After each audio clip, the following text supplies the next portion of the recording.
Can you hear me? I know you can't see me, but can you hear me?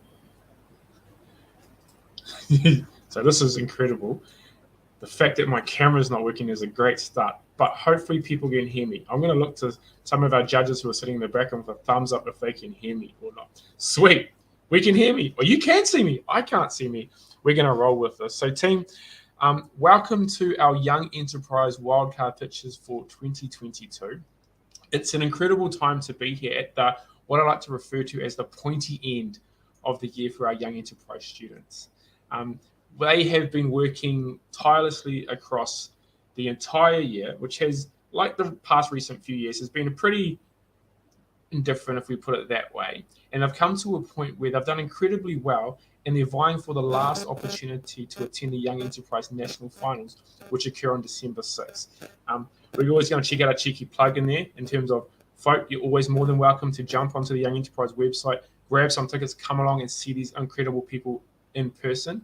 But for now, we'd like to welcome you to our virtual presentation. My name's Ian Mustin. My role within Young Enterprise is Head of Yes. And what that really means is I have the absolute honor and privilege of working with some incredible young people up and down across Aotearoa. To give you an idea, we're shy of about 5,000 students who participate in the Young Enterprise scheme each year, or this year in particular. A couple hundred schools and across the entirety of the country, from the top of the north to the bottom of the south, and everywhere pretty much you can think of in and between there. And when I say anywhere, like the back blocks where my whānau is from in Gizzy to the heights of, what's that place? Pangaru. So I spent some time in Pangaru this year, which was pretty awesome. And so if you don't know where Pangaru is, have a search. You realize it's kind of in the middle of nowhere, but there's some incredible rangatahi talent that sits within that space. And it's like that all across the country. My role here today is to act as your virtual MC. I'm going to share with you a little bit about the journey our students have been on. And then I'm going to hand the time to our judges to introduce themselves. From there, we're going to get straight into it and talking about, or sharing our young people who have prepared some incredible presentations to share with you all today. So to give you an idea, the young people presenting today have achieved or worked through 5 different challenges across the Young Enterprise year. They range from an early validation phase where they go out and talk to people, engage with whānau, engage with family, engage with friends, engage with the community to identify a challenge that they may be facing and if there's a solution possible for our young people to create. They work through sales, marketing, they have a pitch, they create an annual review, which is a reflection on the incredible year or sometimes the learning years in which they've shared across 2022. They've all recently pitched in the regional final. The young people you're going to see today didn't quite win the regional final, but have been the top points scorers or basically the top performing teams within their region. Hence, they get this opportunity for a wildcard pitch today. No pressure on our judges, but you are selecting someone today who will again represent their region, represent their rohe, represent their business at the Young Enterprise Nationals in a few short weeks' time.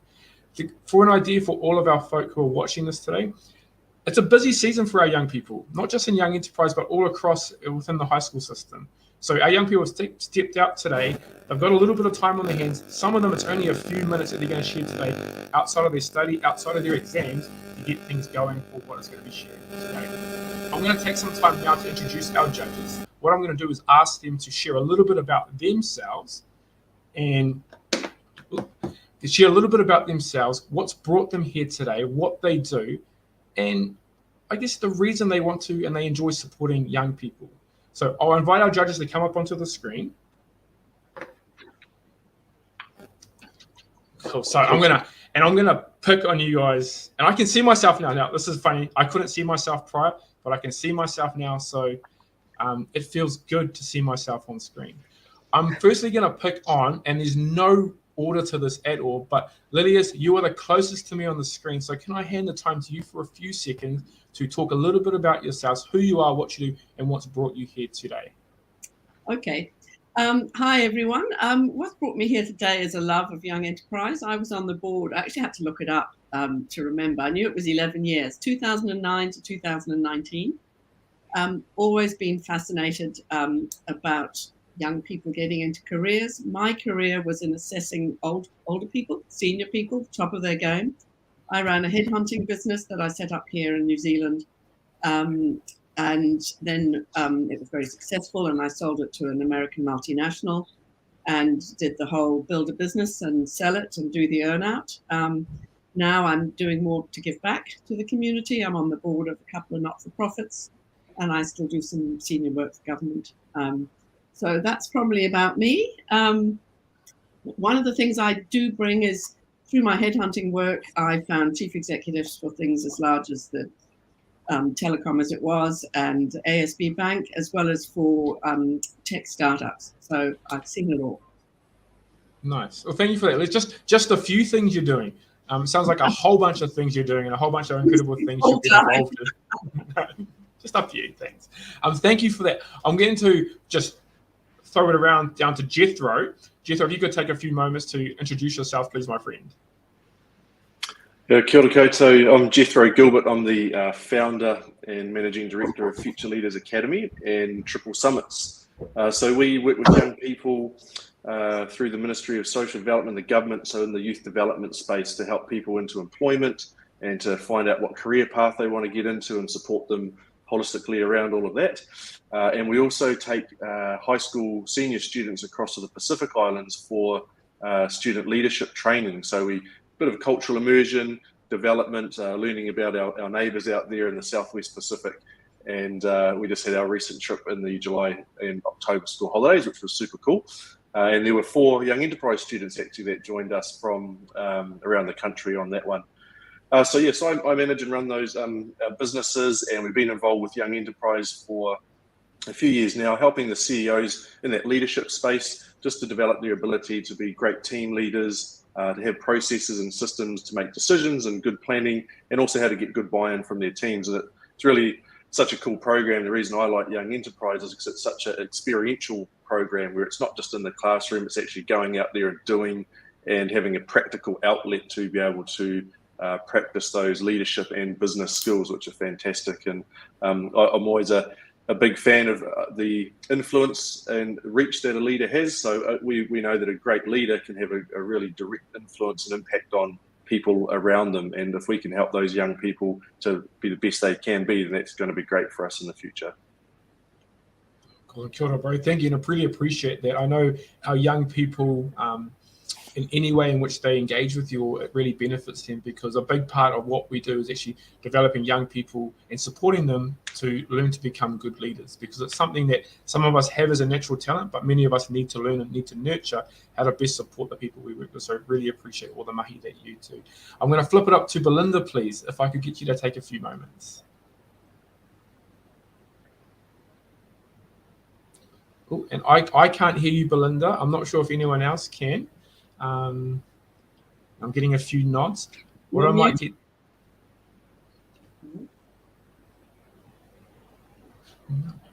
is I'll flick it. We'll have a bit of a tutu with that on our end. I'll flip it down to Shay, please, bro, if you want to take a few moments yourself. Yeah, kia ora. In your intro, Ian, you mentioned panguru, working with the Kazis in Pangaru. And so I come from a little place called Takahue, just south of Kaitaia, just over the hill from Pangaru. Just under 20 years ago, about 15 years ago or so, I did a YES program at Kaitaia College, where I was going to school, and that really inspired me into entrepreneurship. So after doing business at the University of Auckland, I worked at a place called the Ice House, which is a business growth hub, and have been on a journey for the last 15 years of growing our own business, social enterprise, working with Māori organizations, Māori enterprises and businesses, and have worked with thousands of business owners and business leaders, hundreds and hundreds of businesses. I've seen a lot. And what I'm looking forward to seeing today is a sense of, the ideas that our rangatahi have, our young people have, and what they're planning to do. I'm a big fan of this thing called the Lean Canvas. And the Lean Canvas is a great way to put your business model on a page and look at the key areas that are important when considering a new business venture. Your customer, the problem that you're wanting to address, the solution you have, your minimum viable product, how you're just planning to start out, your unfair advantage, your unique value proposition, the channels to get to market, the revenues that you plan to make, the cost model, and key metrics that you're going to track. So those are some of the things I'll be listening for as we assess today. And more recent, just so that's the background, I've been involved in multi-enterprise more recently. I'm starting a nutrition venture as well. So I'm very much in this phase of startup and in this phase of pitching as well. So looking forward to getting inspiration from our teams. Awesome, bro. And again, just a few things you're doing, just a handful. And the funny thing I love about Rangatahi and Pangaru, for example, is it's not an easy place to get to. And then half the time the roads, they don't really exist sometimes. And so for the young people doing some incredible things in that space, it's always awesome to see. And likewise around the country. Belinda, we'll give it one more go. Do you want to try and say something, see if we can hear you?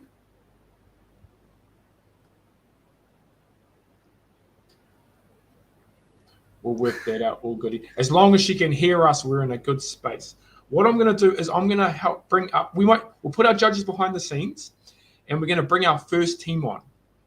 And so I'm going to bring the young ladies up. So I think we have Pieter and Olivia, who will be joining me on screen, who run an awesome organization called Arai. They are from Wellington East Girls High School. And ladies, I guess the first thing I'm going to ask you to do you have something you want to show on screen, or are you going to do that as part of your presentation? Yeah, so Awesome. Here we have a little MVP. It's just a label MVP. The product itself isn't ours.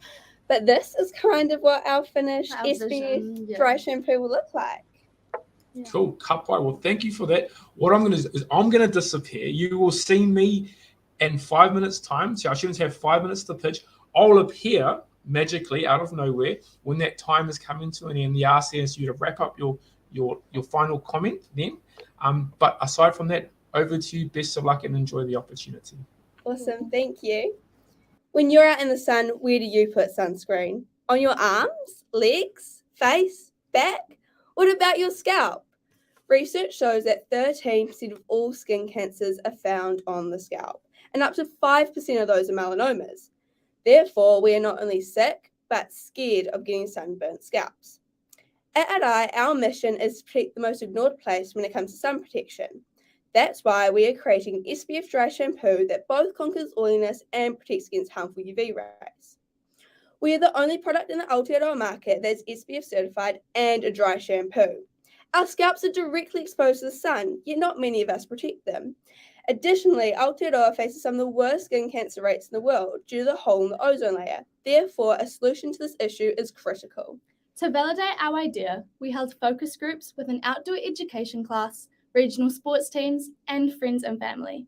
We found that most people would buy our product and believed that it would make a difference in their lives. They would buy our product for around $30, and that if it were to be travel-sized, it would be more favourable than competitors. From this, we understood our target market.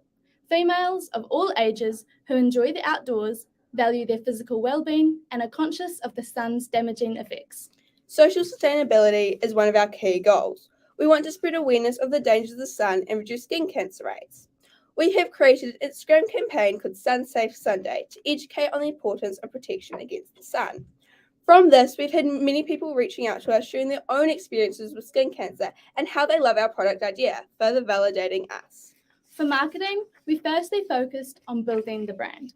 This year has been full of research, so we focused on building a following, building an audience, and building potential customers using low-cost methods. We actively promoted on social media platforms as they are insanely popular among youth. Through LinkedIn, we have built a wide range of connections, like with David Downs, which has helped us grow and gain new opportunities. We have also used radio interviews, a virtual market, and our website to reach the older demographic in our target market. Once our product has launched, we will move into more intensive marketing. We will start paid promotion and celebrity endorsement to maximize our exposure and sustain future sales. Kate Burke reshared our brand on her social medias, which receive over 10,000 views. These will help us reach new audiences and grow our brand. Media interviews and news articles are larger marketing opportunities for 2023, which will help us reach a greater market, including consumers worldwide. For sales, we have a number of sales channels set up for when our product is launched. Our website will be our main sales channel alongside the Instagram storefront and in-person markets. Later, we'll start selling in retail stores like Unichem and potentially international stores. These sales channels will boost our brand profile worldwide and result in increasing sales. Our first round of production will be 1,000 units, and we will sell our product for $29.99 as our validation indicates consumers are willing to purchase at this price. This means our sales revenue will come to just under $30,000. The cost to produce 1,000 bottles is $9,000, costing $9 per bottle. This results in a gross profit of around $21,000. In terms of economic sustainability, our markup percentage is high to ensure we make a profit and cover the other fixed costs. These include formulation, which costs around $5,000, SPF testing, which costs near $5,200, and marketing, which costs just under $600. This overall comes to just under $11,000 and means our break-even point is at 515 units. However, formulation and SPF testing are one-off expenses, so over the next production cycles, we will see a large increase in our profit. These fixed costs mean our net profit for the first 1,000 units comes to just over $10,000. To raise capital, we've used multiple fundraising avenues. These include a clothing drive, a successful Pledge Me campaign, and selling chocolates to gain just under $5,000. On top of this, we have exciting investments lined up for 2023, which for confidentiality reasons we are unable to disclose. Although we weren't ready to sell this year, we've had a number of achievements under our belt. These include live radio with Robert Hulse, raising $2,500 on Pledge Me, and having an overwhelming amount of interest from investors. The future of Arai is bright. With investments secured by March 2023, we will be able to become an official registered company and have the cash flow to formulate, produce, and sell our product. So, just say yes to safety on the sunny side. Well done, ladies. I think there's some really awesome comments that have been coming through as well. So we got one down here, Arai for the win. I think they've got a favourite. And we've definitely got a favourite one here from Lambrini saying, woohoo, go Pieter and Olivia. So, ladies, I'm going to hand the time to our judges. Judges, we have 3 minutes of questions. I always tell our students that I love our judges, but I love our students just a little bit more, which means I like being a little bit like at the 3-minute mark. So I'll let you guys take the time to whoever may have the first question. I just have one about the product safety. So one of the big challenges for anything we put on our bodies is that it needs to be tested. So what sort of testing have you done to ensure there's product safety? Yeah, so we're being made by a team of professional chemists. That's what they do. Mm-hmm. And then we're going to get SPF certified in Italy. And then obviously we'll meet all requirements and needed. Quality control steps as well Yeah. to ensure that. Yeah. Awesome. Who might have our second question, judges? Jethro here. Just a quick question around the financials, and you've got a great story and a great idea about the potential future sales and the revenue that you're going to make. But I guess, as you pointed out, you haven't made those sales just yet. So what are the things for you that give you the confidence that this great idea is actually going to turn into money in the near future? Mm-hmm. Well, I think we've had interest from lots of people, including people that will invest in the business and people that will buy lots of stock, including retailers and online stores such as Supi. Yeah. Anything else? No, we've kind of just had a bunch of people, including stores, like reaching out. So we know that Selling once us, we yeah. buy, Yeah. like once we have the product, it will be able to sell and it will turn into a successful product, considering how innovative it is. Yeah. Cool. Thank you, ladies. So we've got a minute and a half left, so there's a little bit of time for a question or two, if we like judges. What do you think your biggest competition will be? Oh, we have, there's like a number of products kind of similar to ours. There's a few that aren't SPF certified, so that's like what really makes us I unique. think like pre-established products that already are trying to solve the same problem but aren't certified enough. So we're trying to establish that one step further that will convince people to buy ours over the competitors. Yeah. And just quickly from me on the sort of the supply chain and logistics. So let's say next year you sell bucket loads of these things. How confident are you that you've got enough of the bottles and the product that goes inside it, and the ability to actually deliver that on a consistent basis to clients, customers? Yeah, so because the manufacturer will do 1,000 units at a time, then as soon as we basically start selling and make it that profit, we can start doing the next 1,000 units instantly. But our scalability is quite assured. Yeah. So yes, we've got a good supply chain set up for once we get that success, we can keep going, it doesn't stop for us really. Yeah. Awesome. Cool. Yeah. Awesome, ladies. I'm going to say congratulations. We have about 10 seconds left, but I don't think we're going to get a question in that time. Well done. There's some awesome comments coming through on the stream.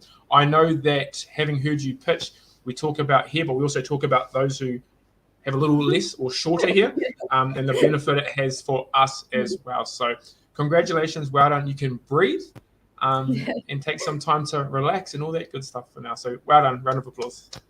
And I know everyone at home is clapping for you guys. So well, awesome. Thank you, ladies. Cool, team. So we are excited to, what a great way to kick things off. And we've had some awesome awesome comments coming through, like this one from Lucy. Just a great pitch to start off the wildcard competition. So well done to, again, Pieter and Olivia. Team, I'm going to bring onto the stage our next team from Ngā Tapuwai, Te Kura o Ngā Tapuwai in Auckland South region. And Quinton and Curtis, I believe, are joining us on screen. I'm talking about their business, Tsukuna. So, lads, welcome. How are we feeling? Feeling great. A bit nervous, but really good. Nice. I love the honesty. Feeling great. Actually, a bit nervous and all that good stuff. And you fellas look like you're somewhere beautiful right now. Yeah, we're now. It's not your bedroom, eh? Not your bedroom. No. No, couple lads. Well, welcome. If you're feeling good, feeling ready to go, we'll get everything set for you, and then we'll give you your time. And again, like I said to the young ladies last time, at the 5-minute mark, you'll see me pop up, and that's a nice way of saying, hey, let's wrap these things up. Okay, Kapai? Awesome. Okay. Good luck. Have fun. Thank you. Oh, yep. Sweet. Hey, do you have a spare penny? Penny? What's a penny? Penny. Pen? You mean penny. Penny. Hey, you know what? I have the product for you. You see, our business has identified 2 problems. 1, our language, Te Reo Māori, was almost lost, with its fluency plummeting by 64% from 1910 to 1950. And 2, well, learning a new language can sometimes cause first-hand embarrassment, especially when it comes to pronunciation. We saw there was a gap in the market, so we decided to fill it. We are Tsukuna, a group of 18-year-olds from Te Kura Māori o Ngā Tapuwai determined to bring about a positive change for Te Reo. We are on a mission to help Kiwis correctly pronounce and embrace Te Reo Māori through hands-on learning, maintaining the mana our language deserves. Wait, so what's our product? Well, our product is a simple 54-piece traditional pack of playing cards. Each card is printed with a Māori word on top and features a unique QR code on the reverse that once scanned takes you to a YouTube video made by us, where you can listen to the correct pronunciation of the chosen word. Production process. We started by brainstorming the content, then making it pretty by digitally designing them. We did a quality check before sending the files off to our supplier. Once they were printed, we received them and did one last check before sending them off to our customers. Having our unique QR code feature is what makes our product innovative and unique, with the consumer having the ability not just to read, but also listen to the pronunciation of the Māori word. Sweet, cool idea and everything, but how did we go about validating it? Well, because of the cultural value of our product, it was imperative that we approached our mātanga reo. They gave great valid feedback regarding the punctuation printed on our decks, as each iwi have a different dialect of Te Reo. Following that, we had to identify a target market group that would test this very idea. Okay, but what would that group look like? Well, our group of mini testers, or better known as the target market, would need to ideally meet these 3 criteria. 1, need help to pronounce Māori words and have a less broad understanding of Te Reo.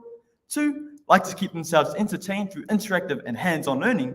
And 3, would ideally be age appropriate, being 8 years and older, but any age under would be fine with the hand of an adult. By surveying our target market, we were able to identify the demand for our unique card set. Through an online digital survey, we identified that they loved the idea because it gave them the opportunity to, 1, embrace family relationships, and 2, well, it gave them the time to embrace simple Māori principles. In reference to our mission and the quadruple bottom line, we made sure to be as sustainable as we could where possible. Being natives raised in the modern Māori world, we had to make sure our business had a strong cultural impact. We did this by ensuring the correct pronunciation of our reo and by implementing the strict tikanga of our ancestors into our own business environment. Our environmentally sustainable strategies included using a local print company to print our cards, using well-known delivery branches like NZ Post, as they themselves already value a low-carbon footprint where possible. Our business had quite a social impact by deconstructing the social stigmas of learning a new language. We've also successfully stayed economically sustainable all year by successfully breaking even. Due to high demand, we were able to put a good markup price on our product without customer shy away. Now, of course, we can't talk about business without the cha-ching. We planned to sell 500 units from May to the end of November, but we wanted to make sure we were the best in the market. This meant we didn't start selling until mid-September. Our school agreed to pay for the production of our cards, with us paying them back as they sell. We sold a total of 170 units by the end of October, within the span of a month. Each unit costs around $5.79 to print. We sold each unit at $15 as suggested by our target market. Our expenses totaled to an amount of $1.05 compared to our original $420. We made a total sales revenue of $2,550, leaving us with a gross profit plus other revenue of $1,909.85. This left us with a net profit after tax of $1,483.60. We heavily utilized 2 main sales channels, our online social media platforms and our business-to-business strategies. Our high-performing promotional strategy was our Mahuru Māori promotion on our social platforms. This is because our cards hold a strong connection to Te Reo Māori. We also got the opportunity to be featured on Today FM's Young Bucks, which had listeners join in from across the motu. To build the hype up, we promoted our business at the Yes Auckland market before release. This helped us secure customers before launch. Tsukuna te reo kia rere. Let the language flow. Kia ora. Oh, well done, gentlemen. Congratulations, great pitch. I'm going to put this one comment up that I just have to when it came through, which just says, go Twinnies. So I'm going to assume that you know Te Maioha. And I think we all know that you fellas are twins. So that wasn't our part of us trying to guess that stuff. But which is which? We'll let the audience decide that. So finally, I'm going to hand the time to our judges. Again, we have 3 minutes for questions. And whoever may have our first question, I'll let you take it away.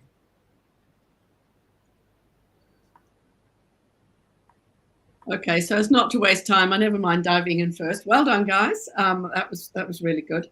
As someone who's come from Scotland, my te reo is not great. So my question is, are you also recommending a game the kids play, or are you expecting them to play Snap or whatever kids games there are? Yeah, that's a good question. Our simple card set is pretty much for games like Snap. Last card and everything with all the symbols on it. So it's not really like another game in itself. I'm interested around, you've sold 170 units so far. What sort of feedback have you had, and is there any evidence that you have to show that it's translating into learning Te Reo Māori? Yeah, thank you for your question. So far, with the 170 units sold, we've got good feedback. Most of it is about the QR code feature on the reverse of the cards. And with connecting to the second part of your question, once the QR codes are scanned, we actually keep track of how many times they've been scanned, how many views they've gotten. And I guess for us, that just shows us that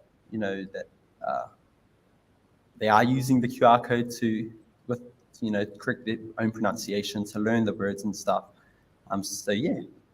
Yeah, just to tag along with that, one of our customers, we got feedback from her of, her tamariki using our card set, and she was mentioning to us, her tamariki going up to her and, just saying these Māori words that were on our cards, and I guess, for us, it's really inspiring, and it just shows that, there is value within our product. One other question is around the channels to market. Can you just share with us a few of the ways that you're planning to get your cards in the hands of more and more customers?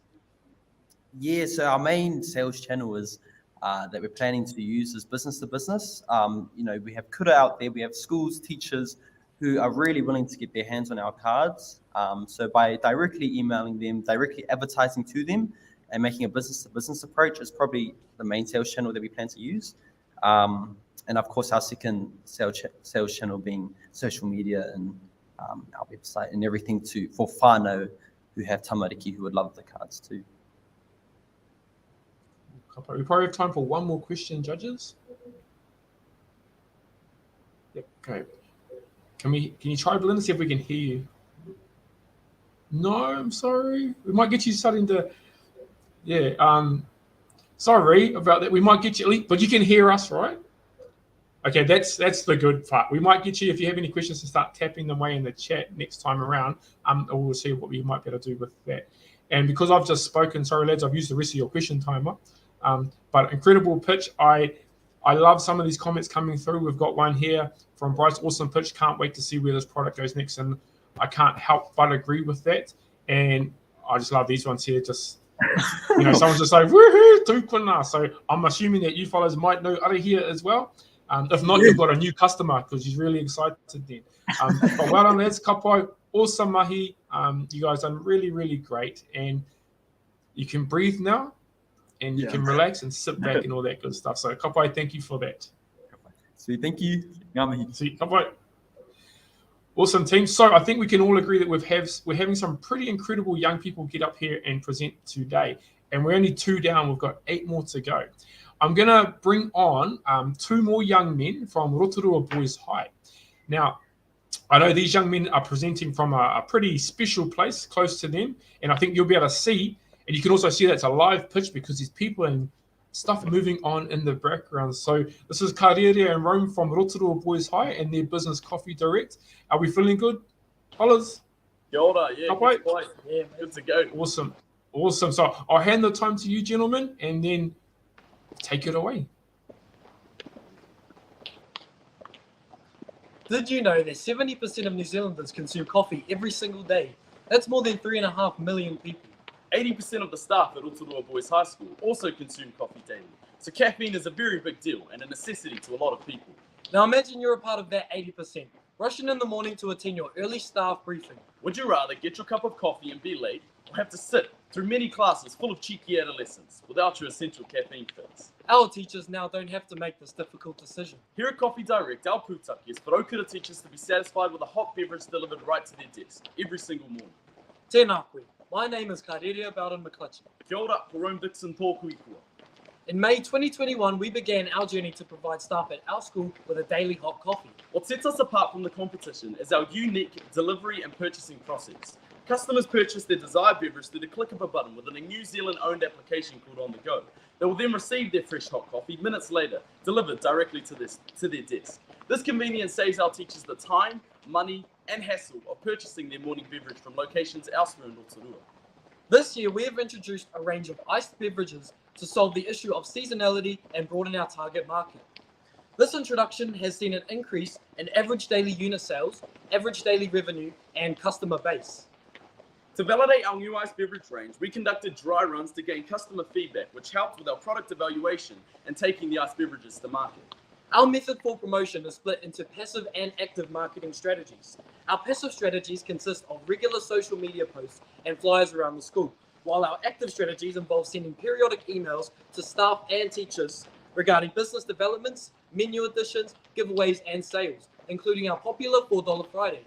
Through On The Go, we have started an automatic loyalty system that rewards customers for purchasing our coffees on a regular basis. For every 5 coffees bought, they will receive 1 for free. We consider this a worthy investment in securing a loyal customer base. During our school's winter sports season, we sold our products across 10 weekend sports events. We opened from 8:30 a.m. to 1:30 p.m. with an audience spanning across multiple rugby and football games. This year, we've accumulated a total revenue of $26,485. Our store has been open for approximately 21 weeks, averaging a weekly income of $1,261. Our costs of goods sold are inclusive of coffee beans, packaging, and other perishable items. In terms of labor, we contracted 3 new interns to be paid a salary of $3,000 each over a 9-month period. Our expenses consist of monthly payments to our app providers, marketing costs, and a small fee to the school to cover all service costs in our kitchen facilities. We've accumulated a net profit of $4,766. While this doesn't seem like a huge amount considering our revenue, we have invested a significant amount into our new interns, marketing campaigns, and ensuring the business is profitable for the future. we source our biodegradable cups and lids from BioPack. Additionally, we recycle all packaging through our hospitality faculty to ensure we keep our carbon footprint as low as possible. 75% of Rotorua Boys High School students whakapapa Māori. We are both proud to be a part of this percentage and hope that our success will inspire other Māori rakatahi throughout New Zealand. Historically, commerce in Aotearoa has always been a space with poor cultural diversity and Māori representation.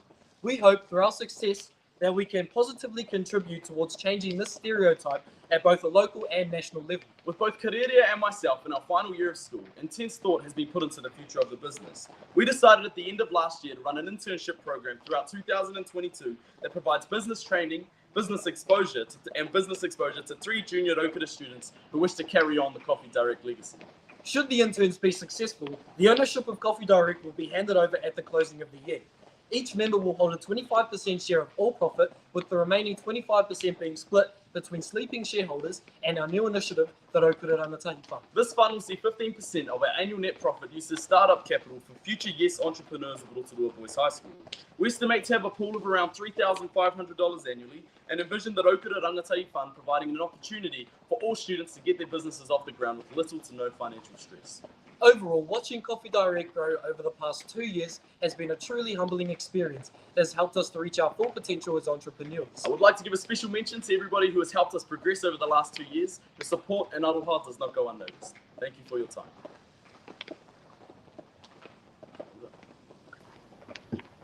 Well done, gentlemen. I'm always impressed when I hear you present. And one, I wish you delivered to Hams because I had to go to get this morning, even though I'm in my garage. But also knowing that you're using Coffee Direct as a vessel for many greater things, which is always the awesome thing to see. Judges, I'm going to hand the time over to you.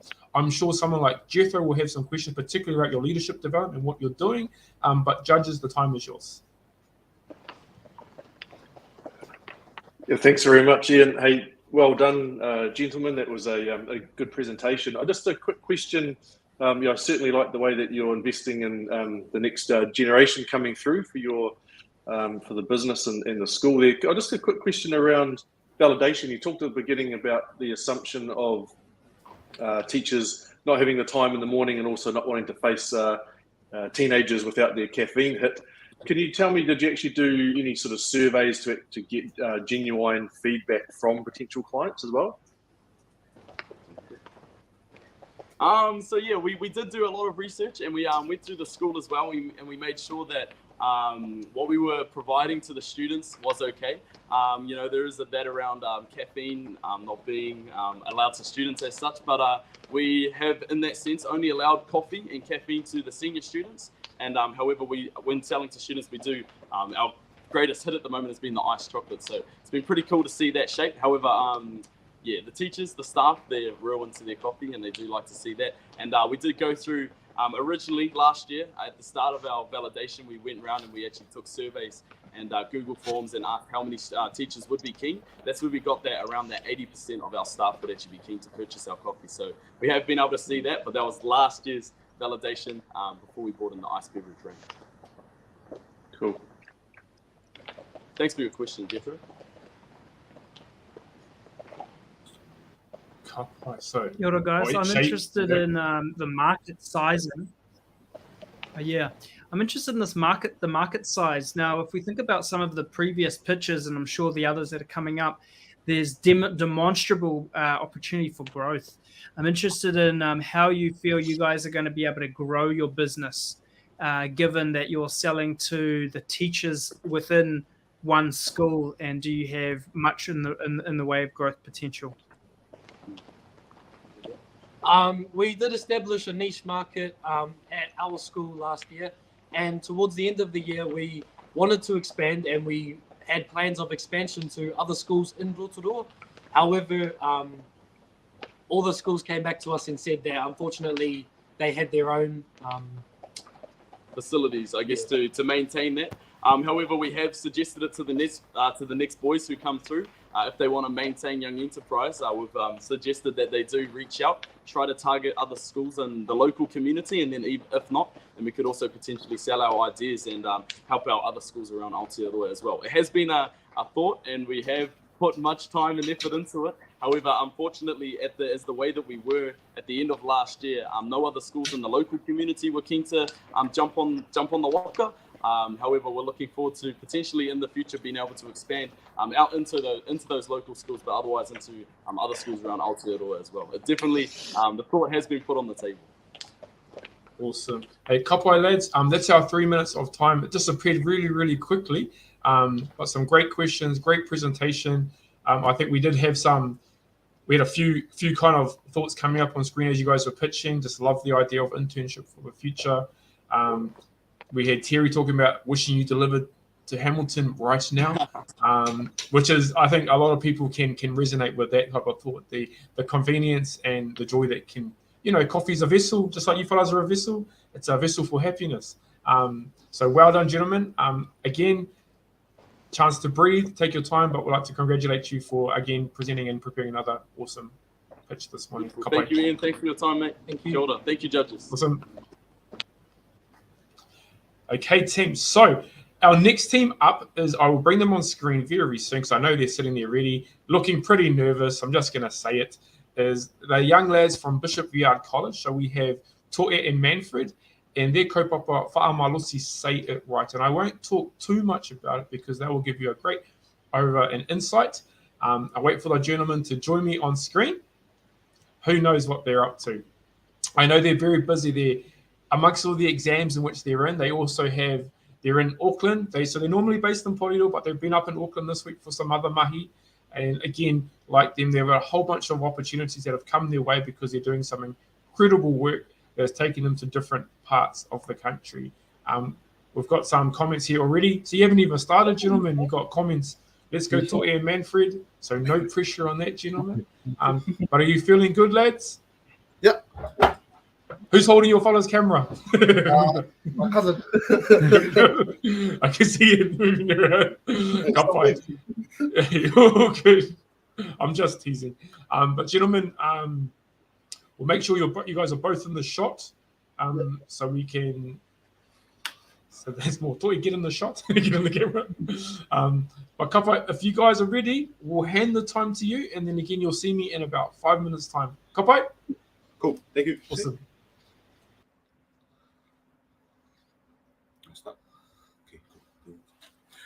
E ngā mana, e ngā reo, e ngā karangatanga maha, tēnā tātou katoa. Ngā minu kia koutou mo te tautoko mo tātou rangatahi o Aotearoa. Whātaro whātu le pa ia, me maru leo whia, poto mai le nei aso matu ngō whie. Ia le lofa ma le nganeo le tua, o tātou lia mai le nei wha moi moi. Tā lofa lava. Welcome to you all, we are Farmlosi, say it right. Talofa, my name is Toe Nokini, and I would like to share with you my story. I am proud of my name. It's been given to me as a gift from my parents, and I carry it with a lot of pride. Teachers, people in general, have mispronounced my name very often. This has embarrassed and frustrated me. This is not only my story, but a common story of many of our people. The meaning, legacy, and richness that exists within our names has been averted with every mispronunciation. This is our second year as year students. In our first year, we created the Farmlosi Say It Right website to pronounce Māori and Pacifica names correctly. This was validated by those in the education sector. Our marketing strategy started with an article and stuff it did, which led us to our enterprise growing. This had a positive impact on our sales. Initially, we were targeting teachers, but feedback from around the world, our website, and large organizations who approached us validated a much broader target group beyond the education sector. Large organizations such as Spark and Whitakers approached us to work with them. We soon realized we had to make the product more accessible and add value to the website. So in our second year, we focused on developing an app. This process was completed by July. As our target audience grew, we needed a strong marketing strategy to extend to the wider platform. We incorporated a massive marketing campaign and continued to promote our product by speaking at the Spark conference in Auckland and for the Ministry of Education podcast, article, and TikTok. Our innovative Farmlosi app and website allows you to listen to the audio of Māori and Pacifica names being pronounced, learn them, practice them, and also share them. You can also contribute and add names to our website. Farmlosi is more than a business. We are a movement reclaiming dignity and respect for our names. Digital can often be non-relational, so what we're doing is providing the process of accessibility and equity through one's identity and culture to exist on a digital platform. The underrepresentation for Māori and Pasifika in business is an area that we're acknowledging by making a conscious effort to provide opportunities for Māori and Pasifika business people through Farmlosi. Farmlosi is making a conscious effort to be socially and culturally sustainable by protecting the integrity of Māori and Pasifika people's language and culture, and also using indigenous knowledge of our people. Economically, we've proven to be sustainable. Our website has sold 1,450 subscriptions over the 2 years, with 800 subs sold this year. Our profit for this year is $4,097 before tax. By now, with the launch of our app, we're anticipating a big increase in our sales. We've currently sold 200 subscriptions on the app alone and have forecasted a $2,000 profit by the end of February 2023. Our marketing goal was to be on every media platform, and this has proven to be effective, as we now have different companies approaching us, having heard of our product. Recently, Spark Sport approached us to provide the correct pronunciation of names for the Pasifika teams for the Rugby League World Cup 2021. Fulton Hogan and Auckland University of Technology wanting bulk subscriptions. We have assessed many platforms such as on the New Zealand Today show with Guy Williams, The Breakfast Show with John Campbell, on The Project, presenting at the Spark Digital Equity Conference in front of 5,000 plus audience at Spark Arena, attending the New Zealand Business Hall of Fame as students ambassadors for the inductees Umutotuai Ono and Tanya Tyson Nathan. collab with Whitakers to advertise Miraka Kirimi, Guest speakers on 4 different radio stations: Samoa Capital Radio, Radio POI, My FM, and Radio FM. featuring in the Evening Post, the News Hub article, TV3 News, and TV1 Facebook page. Ministry of Education podcast, article, and TikTok with over 30,000 likes. Collaboration with Spark Sport. Justin Marshall commentator, subscribing to our website. And lastly, TEDx talks at Youth Pop On. Every platform we've been on has had a positive impact on our sales. We've been able to identify where the influxes of sales came from. Also, from our analytics from our Wix website has showed us that sales are from Facebook, Google, Direct, LinkedIn, and many more.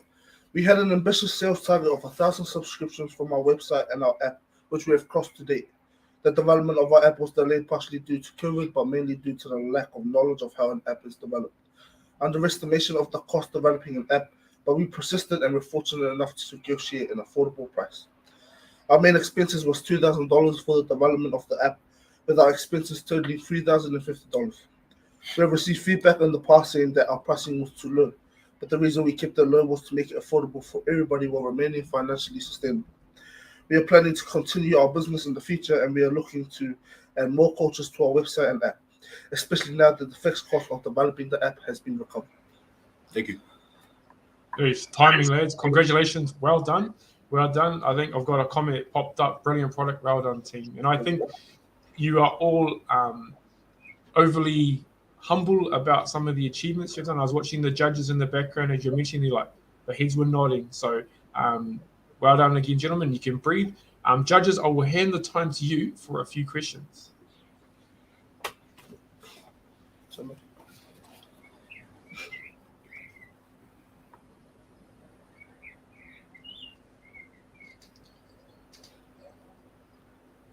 Hey, kia ora lads, Jethro Gilbert here. Hey, well done on sharing your journey and your story.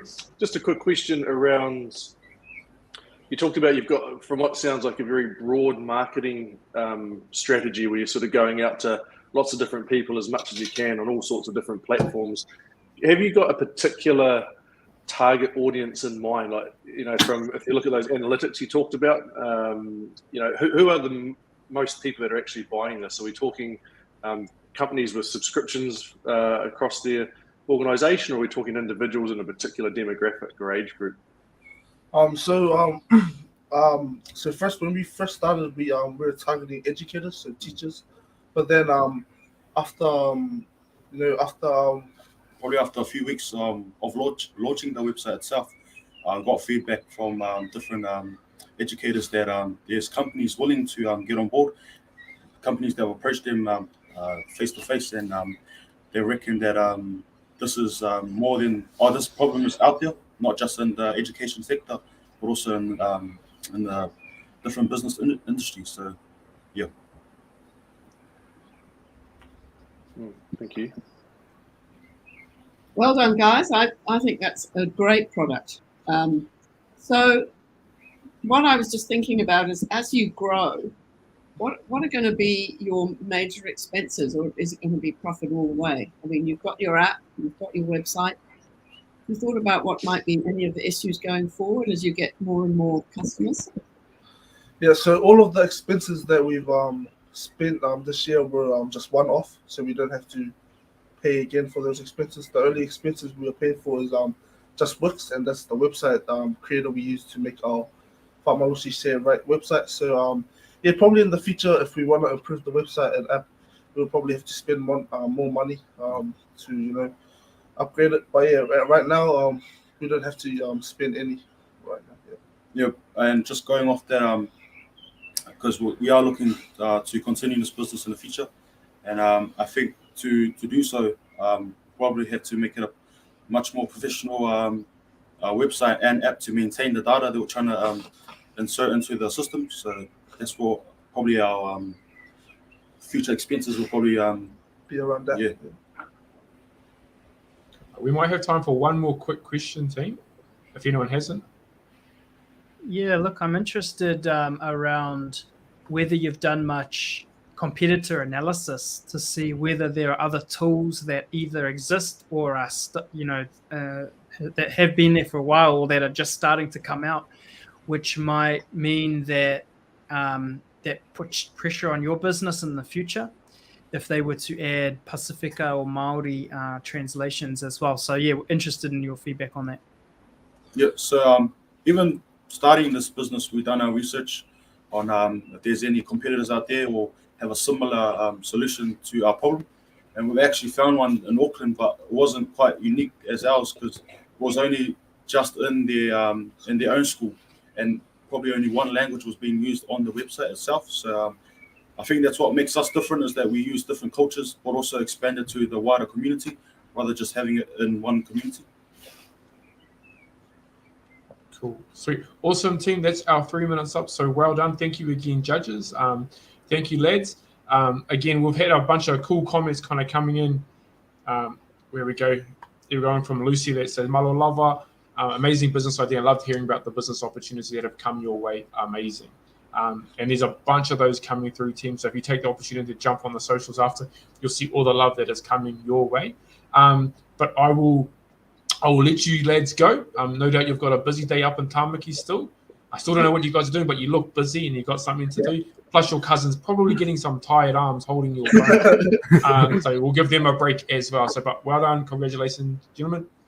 Thank you. Best of luck. Come on. Team, we are due for a little break right now. So unfortunately, we have had one young enterprise team who's unable to make it this morning, who was preparing to pitch around this time. But what we're going to do is take a short break with everyone coming back online at 10:45. So in about 15 minutes or so. So you will see a little slide pop up here. The stream will still be live, so you feel free to leave your screens on and all that good stuff. And we will see you with 5 more incredible teams of young people in about 15 minutes.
Awesome. Welcome back, team. So well, hopefully you're back. We've got a bunch of people still online, so I'm hoping not many of you actually left and you're all back here doing some incredible things as well. So, Tim, we have 5 more presentations to listen to and work through this morning, which will be super, super awesome as well. They are from all across the country. We're looking at Otago to Auckland to Northland to the Waikato and back down to Canterbury again. So we are looking forward to hearing some incredible young people share the incredible journeys they have been across this year. And from what I know about some of these teams, all of these teams actually, there's some pretty cool initiatives. And it makes me think, this is a little time ago, it makes me think back a few years to when I was doing Young Enterprise back in 2003. So don't do the math too closely. And just considering the incredible things that our young people are working on and contributing to today compared to what I was working on when it was my time working through YES. And I think our very first team from Upcycled Plastics, who we'll bring on board onto the screen so we can see his incredible face, is one team doing something in this space as well, which I will let him explain what it is. But we've got Levente from Upcycled Plastics. He is from Rolleston College and based down in Canterbury and Christchurch, part of the North region down in Canterbury. Levente, you feeling good, my friend? Yes, no, all good. Can you hear me all right? We can hear you all Excellent. good, and the timing is perfect. So to give everyone an idea, we had a few delays a few days ago trying to work this out, but it is on point and sounding good today, my friend. So if you're feeling good, I'm going to hand the time over to you, and then you'll see me reappear magically in about 5 minutes' time. Yep, perfect. Perfect. So I can start at any moment? Go for it. Go for it. Hello, my name is Levi. At Upcycled Plastics, I've spent the last year designing and engineering a production line to transform 100% of used plastic into durable, versatile, and fully sustainable sheets. Only 12% of New Zealand's plastic gets recycled. The rest ends up in landfills and waterways. This is because it's cheaper for traditional manufacturers to buy virgin plastic over recycled. At its core, our recycling system is broken globally because reusing plastic isn't cost effective. However, I have the solution. We have made recycling profitable by becoming both the recycler and manufacturer. Our raw materials come at no cost as we offer a desirable alternative to companies who will traditionally have to pay to dispose of their plastic waste. In June, I pitched to Andrew Devon, Director of Anchor Milk Canterbury, who got behind my idea. Since then, Anchor has supplied us directly with over 10,000 used milk bottles, and we have recycled 98% of it, transforming their waste into valuable material that people are willing to pay good money for. From this, we developed an educational kit containing 100 characters which allow learners to make almost any word or simple maths equation. After testing these in the educational space, we received really positive feedback from both teachers and learners alike. In August, I organised a meeting with Rosie Cotter, Head of Sustainability at Fonterra, to discuss getting our educational kits to the learners who need them most. Fonterra has agreed to buy $1,000 worth to trial this year during their school breakfast visits, prior to formalising a partnership and rolling it out across New Zealand. Alongside working with Fonterra, we have also developed a local partnership with Furupuru Accountants, who is very passionate about environmental sustainability and community involvement, which is why they have sponsored $5,000 worth of these educational kits for early learning centres around the Selwyn district. However, this is only one of our products. The core of the business is around the versatility of these plastic sheets. With this material, we are making personalised letter stands, mailbox numbers, which we sell through BuildLink Selwyn, construction sheets for hobbyists who turn them into pens, pendants, and character jewellery. But this is still only the beginning. One sheet worth of product costs $39.20 to produce, with a wholesale value of $98 and retail of $120. Total revenue is $8,524 to date. With this, we have paid off $5,526 in expenses, earning a net profit of $2,998. Our forecast revenue is expected to be around $10,000 for the period of November to January, the bulk of which will come from our products and driven by recent exposure through retailers and articles in the Selwyn Times and Rolleston News. Our production process works as follows. Plastic waste like Anchor milk bottles get delivered to our place of production. We then clean, shred, melt and mold these into 100% recycled sheets. Using a CNC machine, we create our end products. To date, we have focused on recycling Code 2 plastics. This has helped develop the production line and has proved we can make recycling economically sustainable. However, we are still only scratching the surface of what Upcycled Plastics is capable of. We can recycle codes 1, 2, 4, 5, and 6, which make up more than 75% of all plastics. We have had companies reach out to us wanting to know if we could recycle their plastic waste. One such business is responsible for managing the supply and disposal of plastic coat hangers. They currently dispose of over 40,000 broken coat hangers a month. And we have had success recycling their plastic cost effectively because we're both the recycler and end manufacturer. A year into our 5-year plan, we have proven our business model and profitability. Now we can focus on scale. Our current production process offers massive flexibility. Sheets can be produced up to 30 mil thick, and with a CNC machine, we can create almost any product. We are not just limited to letters. Next year, from the broken coat hangers, we'll start producing electric fence insulators for the rural sector, as this plastic has the perfect properties for this application. Alongside this, we'll start producing row markers and cat's eyes. In year 3, we'll look to purchase industrial machines to manufacture standard sheets for the construction industry.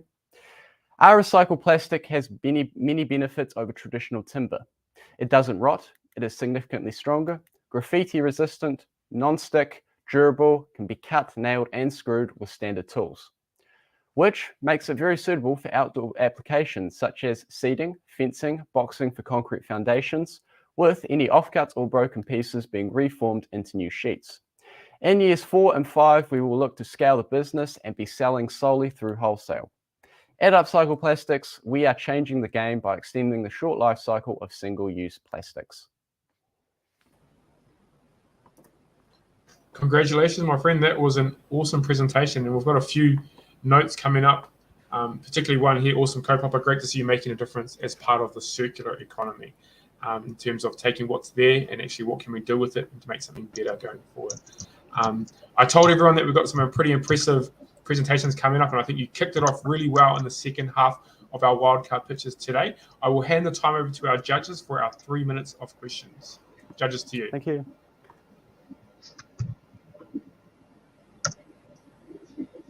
We're all so polite that we all wait. So well done. And thank you. Probably need to discover how to pronounce your name again. Levente? Yes, Levente. Levente. I'm interested in your labor. I mean, chopping up plastic, melting, doing whatever you do. What labor force is required? So currently it is just me making them, and sometimes I've had another person helping. The business pays wages, so we're paying ourselves $22.50 an hour to produce the products, and we have machines for the shredding, the melting, the molding. So we've basically tried to make our processes as efficient and automated as possible. And through further development, we hope to expand on this.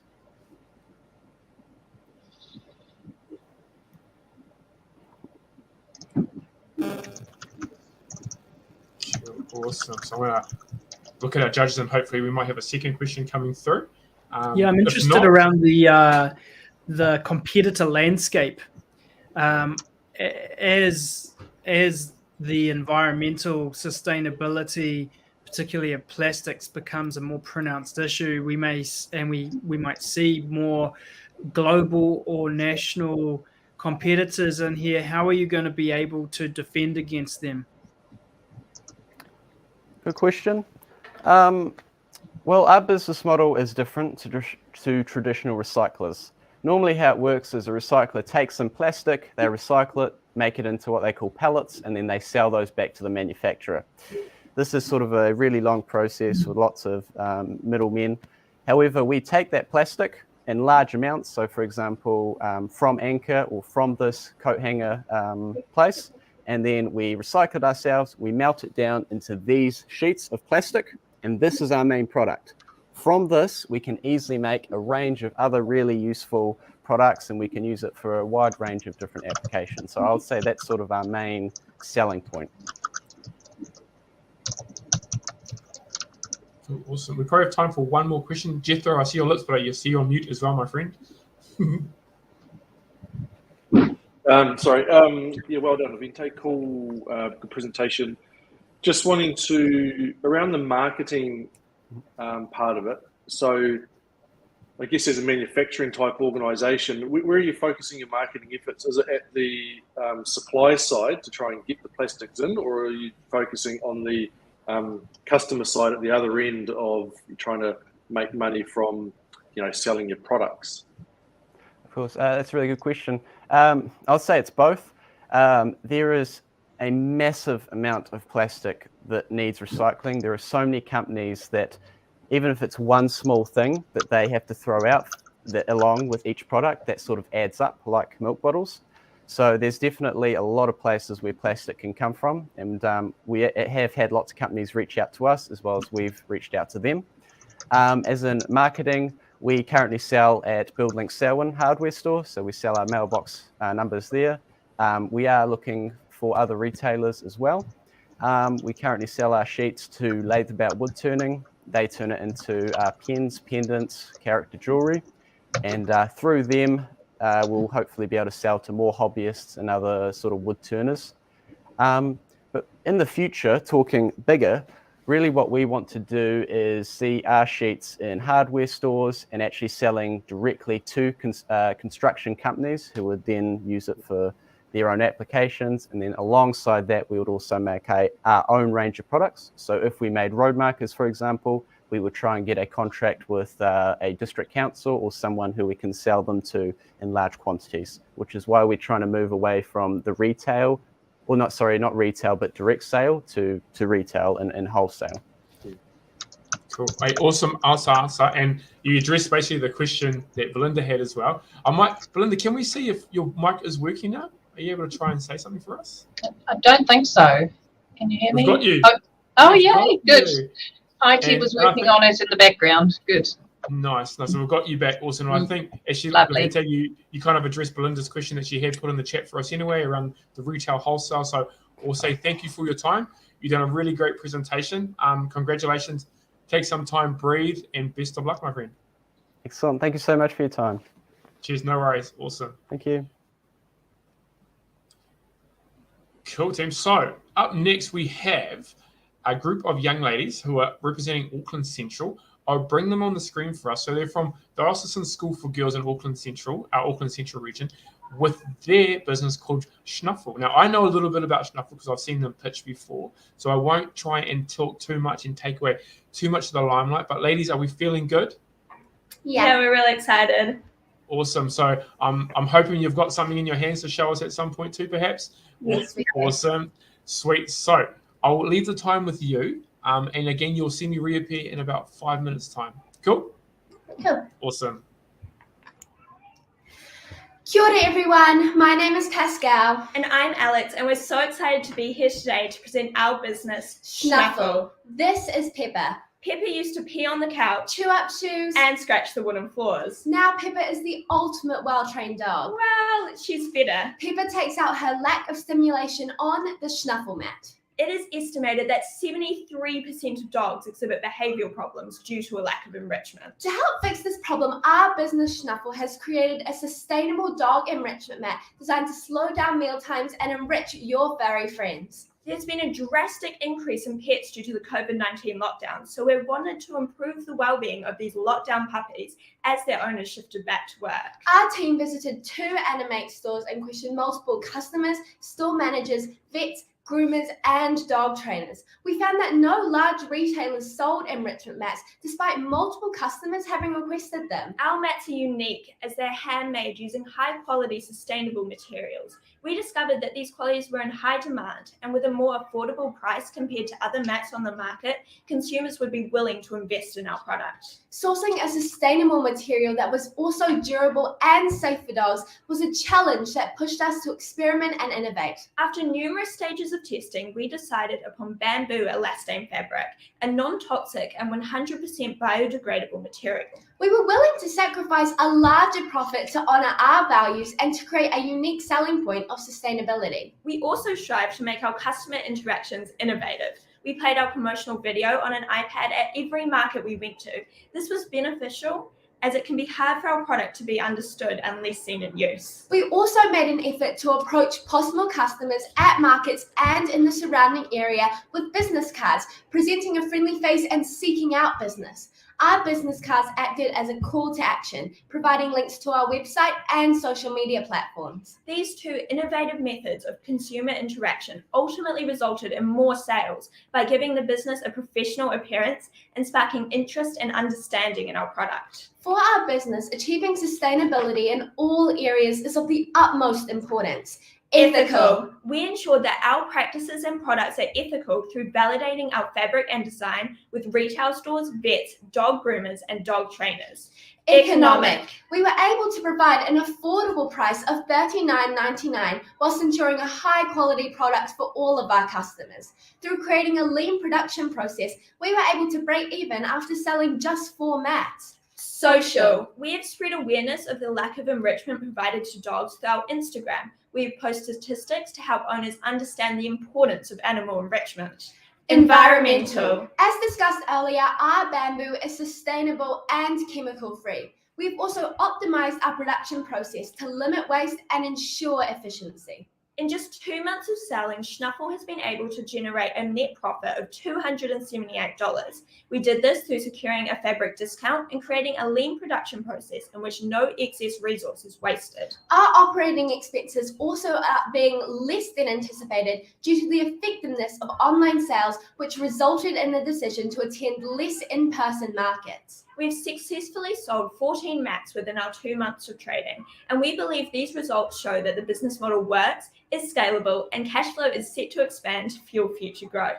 Concerning expansion, we are interested in investing in a fabric cutting machine, which we have estimated we only need to sell 23 mats to purchase. Additionally, we're interested in working with charities such as the SPCA and Polyamp to further give back to the community. Schnuffel has utilised several sales strategies. Our business successfully sold at the Mount Eden Craft Market. Although our sales were limited, we learned that outdoor markets with more dog walkers and in demographic areas where people had high disposable income would be most beneficial to promote and sell at in the future. Our Storby website proved an excellent way to coordinate sales, as customers could access it 24/7 and pay using multiple methods. It was very effective, making up over half of our sales. We attended the Auckland Business Expo, which we used predominantly as a promotional and networking event, allowing us to form multiple new and valuable relationships. We also used various effective promotional strategies throughout the year, such as creating a promotional video, visiting local markets, handing out business cards, posting frequently on social media platforms such as TikTok and Instagram, where one of our reels got over 20,000 views, and adding our Storby website to the Young Enterprise Marketplace. Schnuffel mats are durable, sustainable, and handmade. Put an end to your pet's destruction and help them live their best lifestyle possible.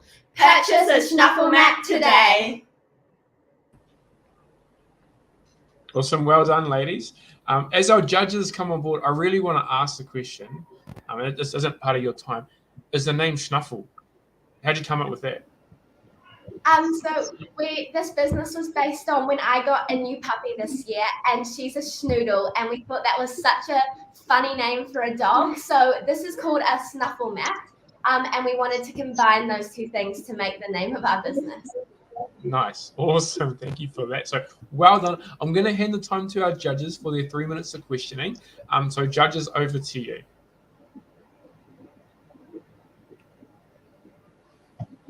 So I have a question. How does it actually work?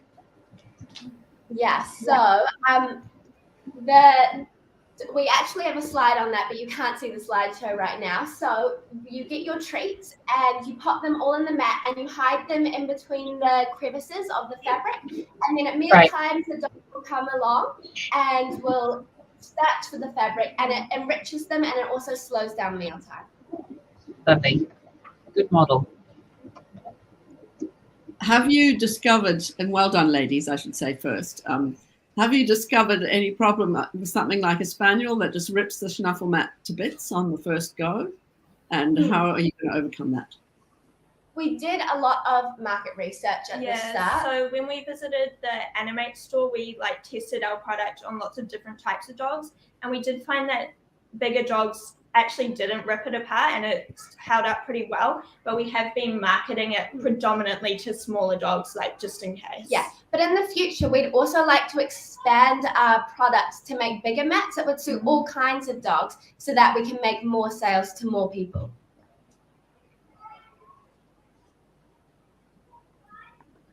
I didn't quite catch the in the financial snapshot the costs of manufacturing the product, but I'm interested in that. If you were to try and scale your sales up, what does it take to be able to make them, and is that going to be a profitable thing, increasing the labor cost?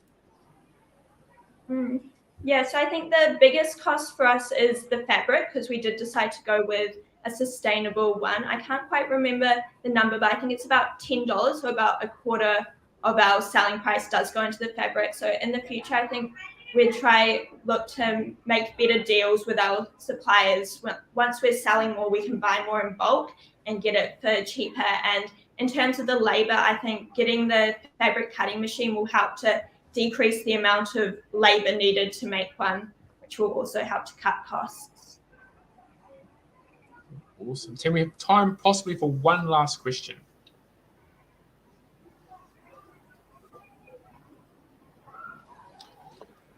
Hey, hey, ladies. Just a question with your supply chain. Sorry, not supply chain. Your sales. Is your main focus going forward going to be direct to end customers, say through a website or social media, or are you planning to wholesale into like some Animates and other pet stores? So we are now predominantly selling directly to customers through our website and through markets, but we actually have this really awesome mentor. And what's his position at Animates? He's like general manager of product. I'm not quite sure, but we're looking to hopefully work with him to get it into retail stores in the future. We're just discussing with him. He wants us to develop the product and see how it sells, but that is definitely a prospect for the future. Awesome. Yeah, great stuff.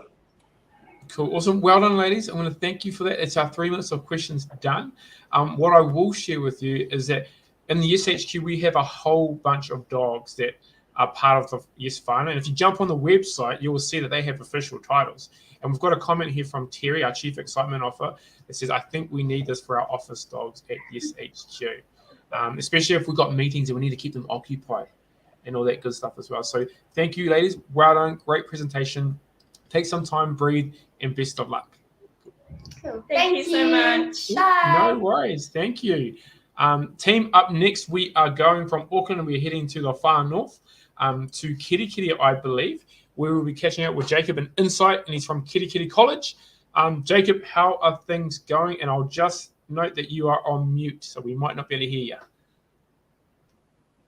Yeah, going well. Everything's sorted out. So nice. We can hear you, my friend. Yeah, so I have no doubt you're probably in a room with some incredible, cool folk who are there to support you as well. Yep, definitely. Everything feeling good. I'll get a thumbs up from you if you're feeling good. Awesome, my friend. I'm going to hand the time over to you. I'll disappear. I'll see you in a few moments' time, but the time is yours. Okay.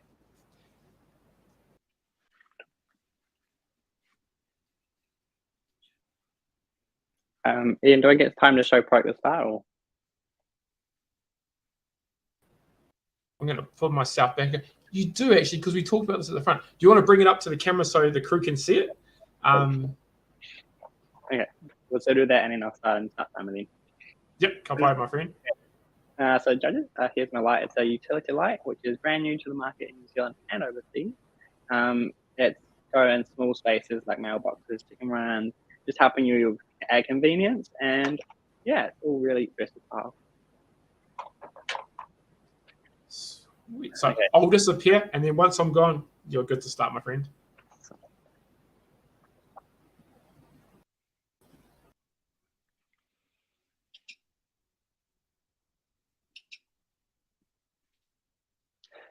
Putting tools away in the shed, easy. Collecting firewood, easy. Checking your mailbox, easy. But try all of this without light. Yeah, nah, not so easy. It's more like a torch in your mouth, chinning your phone, or just going full out braille mode. There are so many nightly tasks, just a pain in the dark. Insight has designed a new, innovative, multi-purpose, solar-powered, and water-resistant utility light, ideal for small, dark, and hard to light outdoor spaces. Kia ora, I'm Jacob Futrell, CEO and founder of Insight.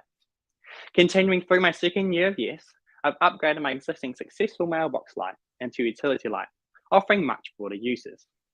Have you ever seen a sense light so small with the detached solar panel like the one I'm holding? The 2-meter connection cable can be fitted through any 10mm gap, making DIY installation a breeze. The light unit is compact enough to fit those small, dark outdoor spaces, like mailboxes, log boxes, chicken runs, lockers. The options are endless. I source and repurpose overseas supply components from my overseas supplier, majorly reducing material and production costs and improving profit. To streamline customers' online experience, all my promotional material connects straight to Linktree. Linktree is a landing page which connects all my online content, including website, online store, promotional video, social media pages, into one easy-to-access location. Adding PayPal option this year has removed a common payment barrier, as debit and credit cards are now accepted. I don't hear, "Oh, sorry, I don't have any cash," from half-hearted penny pinchers anymore. My product is eco-friendly, as no grid connection or batteries are required, and recycled cardboard packaging is used. My large offshore supplier, to offset the carbon produced, Insight plants 1 tree for every 10 lights sold. My large offshore supplier provides enormous growth potential with a robust supply chain that allows economic sustainability. I offer free local installation for the older and physically impaired members of our community. My friendly customer service skills earned me first place in the Customer Choice Award. Customers trust my 12-month warranty and ethical 30-day money-back guarantee. At $20, my light is affordable to my wide target market, which includes anyone who owns or rents property with outdoor space. I receive 50% gross profit on direct sales and a healthy 40% gross profit on wholesale, priced at $16. Face-to-face marketing results in 50% of sales, and such attractive market stalls have interactive demonstrations, promotional videos, and consistent branding. It's beneficial to be able to demonstrate how the light suits each individual's needs. Regular social media posts and printed promotional material with QR codes to Linktree help to pass interests into sales. Insight's online store where PayPal and shipping options are available, resulting in 25% of sales being online. Most importantly, with a stable supplier and incredibly positive feedback on my product, I worked hard to secure sustainable retail partnerships. In August, Insight secured retail space at Foursquare Matakana and Paihia, including conveniently placed promotional material. More recently, ITNY Papa and Paihia have also agreed to stock my light. This success gives me confidence to expand into more hardware stores in 2023. Based on my retail sales in the last 6 weeks and only 2 stores, I have great confidence in the future of the business's sustainable growth. My net profit before tax is up by an impressive 43% on budgeted figures due to a 30% increase in sales. Due to reusing Insight's marketing material from last year, my fixed costs were reduced by 50%. I have $1,326 cash in the bank. My return on investment is close to 1,075% due to exceptionally low startup costs. Therefore, my total equity is currently $1,373, including stock. The beauty of the product is it only takes minutes to produce, and stock can be stored at home without low overheads.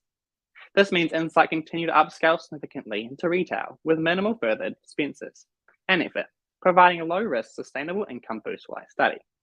I hope you now have a good insight into my business and share the confidence that the future of Insight is bright. Ngā mihi nui.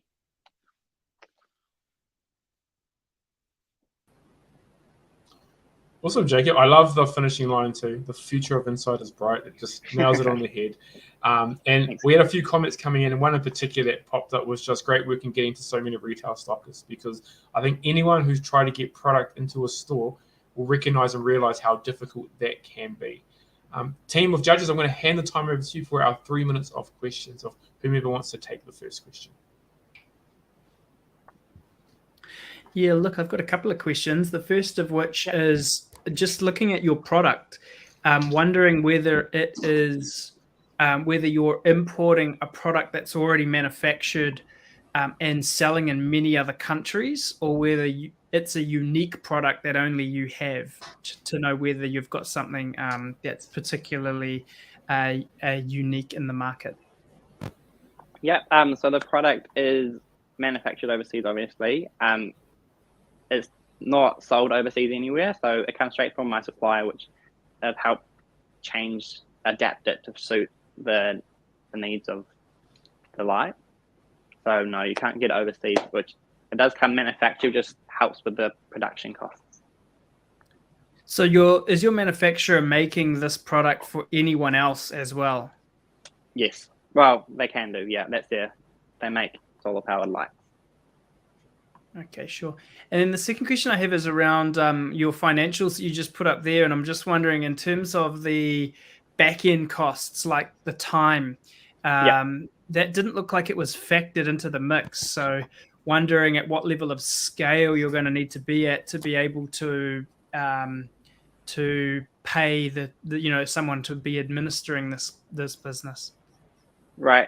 So at the moment, the time, effort, and time put in, and what you get out of it is well paid if you're doing it 24/7. You know, so for the hour or so when I need to put time in, the results that come out are well worth the time. And most of the time it's done at school, so that doesn't really mean I need to get paid for it. Thank you.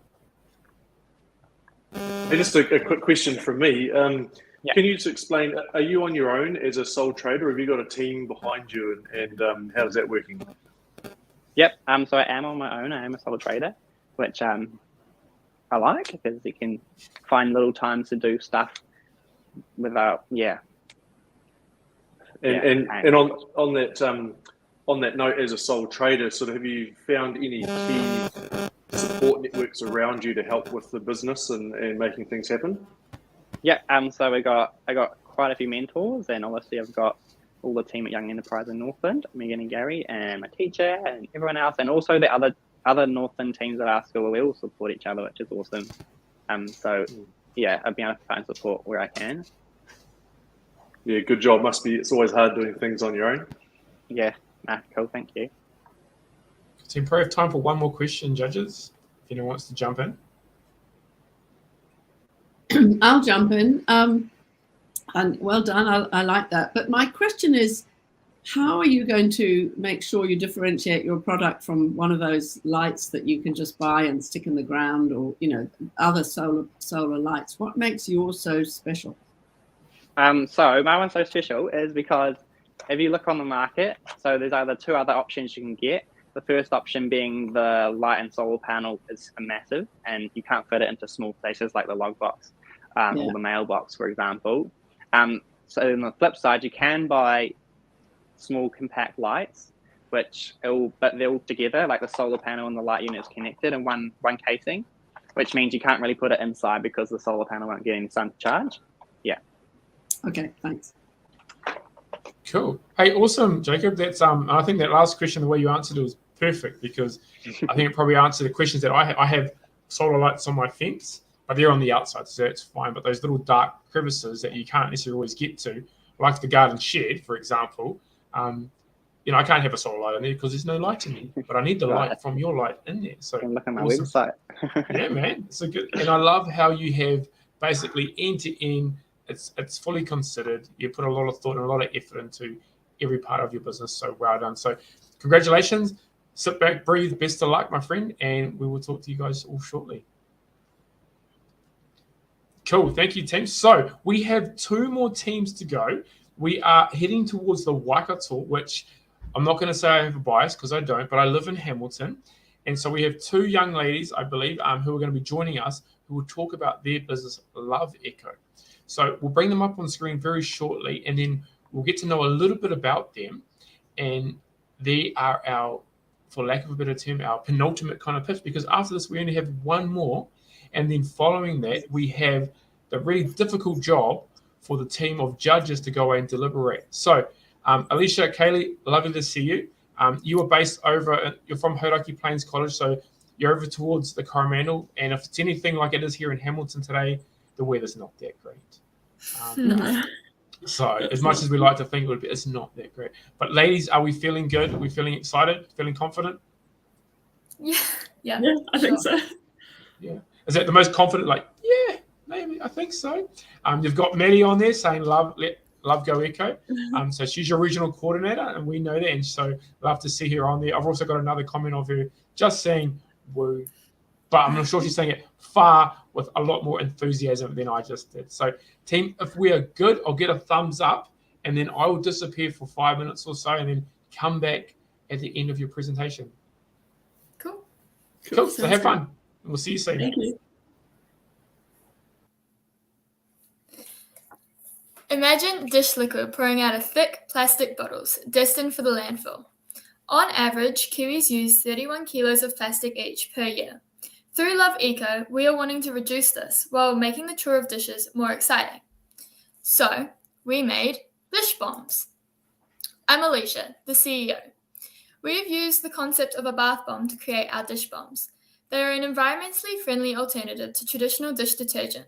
Sure, you could buy from our competitors Earthwise or EcoStore, but our plastic-free packaging, the fun fizz factor, and our environmentally friendly ingredients set us apart. Our product is innovative due to its perfectly ratioed size of 1 dish bomb to 10 litres, which avoids unnecessary wastage of dish detergent. The dish bombs also hold a unique selling point through adults who are wanting their kids to get more involved with chores through the dish bomb's fun fizz factor. No other product like ours is currently on the market.